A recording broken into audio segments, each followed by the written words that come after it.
You know that feeling, right? When you hear an 8-bit theme song from way back and you just instantly get chills?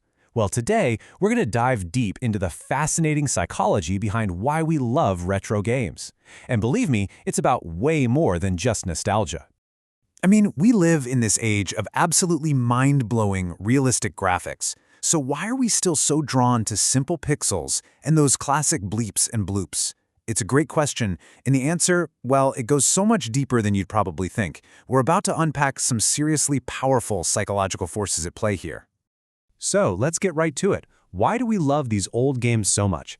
This isn't just some passing trend. We're about to explore how these games tap directly into our core human needs. Things like stability, a sense of identity, and a really unique kind of mastery. Yeah, this has become a whole global subculture. It's not just about playing some old games. People are actually turning to these classics to find a little bit of stability in a pretty chaotic world, to reconnect with who they used to be, and honestly, to feel a profound sense of real accomplishment. Okay, let's start with the most obvious reason, the one everyone talks about, nostalgia. But here's the thing, it's not just some fuzzy, sentimental feeling. As you're about to see, nostalgia is an incredibly powerful psychological tool that we actively use to boost our own well-being.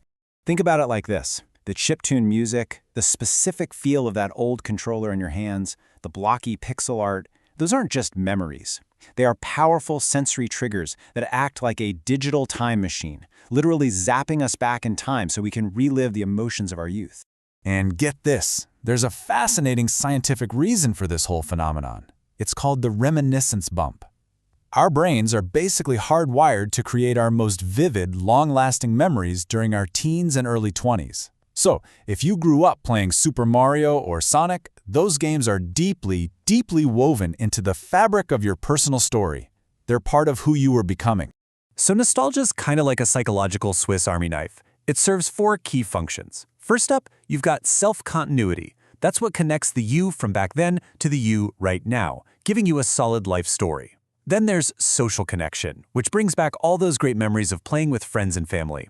Existential buffer. That's a fancy way of saying it gives our lives meaning by reminding us of past wins. And finally, emotion regulation. This is huge. It lets us tap into those happy memories to deal with the stress we're feeling today.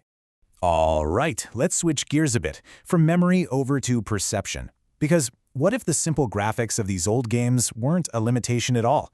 What if they were actually one of their greatest strengths? This is where it gets really, really cool. Pixel art isn't just simple. It's an invitation for your brain to get involved. Thanks to this psychological concept called cognitive closure, our minds automatically fill in the missing pieces.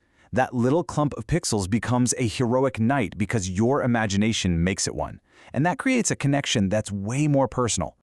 And it's not just the visuals either. The music, those simple looping melodies from chiptunes, they have a direct hotline to our brains. They light up the areas responsible for our personal memories and our emotions. That's why a simple 8-bit tune can just wash over you with such a powerful wave of feeling.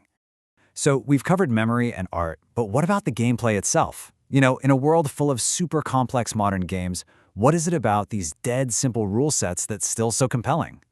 Well, here's the thing. In our age of constant information overload, retro games are like a sanctuary. There's no hour-long tutorial, no complicated menus to navigate. You just pick up the controller and you play. It's immediate, it's uncluttered, and it's just so deeply satisfying. This table really puts it all into perspective. Retro games, so easy to learn, but they were brutally hard to master. They demanded your absolute 100% focus on just one or two things. And most importantly, they had high closure. There was a clear ending. You either won or you lost. That creates this feeling of finality that's often missing from today's endless live service games. The ones that are designed to never really end. And that brings us to maybe the most crucial element, rewards. Let's dig into how these old games create this incredibly powerful and lasting sense of accomplishment, both in your head and in your hands. The real key here is the quality of that reward. Finally beating that impossible boss in a game like Contra after trying dozens of times, that's a deep earned satisfaction. It's a completely different universe from the quick, kind of empty dopamine hit you get from a loot box, which, let's be honest, is designed more like a slot machine than a real challenge. And we absolutely can't forget about the physical stuff. In a world where your digital games can just vanish overnight, actually holding a cartridge in your hand gives you a real sense of ownership, of control. Collecting these things isn't just a hobby, it's about preserving a little piece of history and building a physical library of your own identity. So, when you put all these pieces together, it's pretty clear our love for retro gaming is incredibly deep. It's an emotional toolkit, it's a mental workout, it's a connection to who we are, a source of genuine accomplishment, and a much-needed shelter from all the noise of modern life.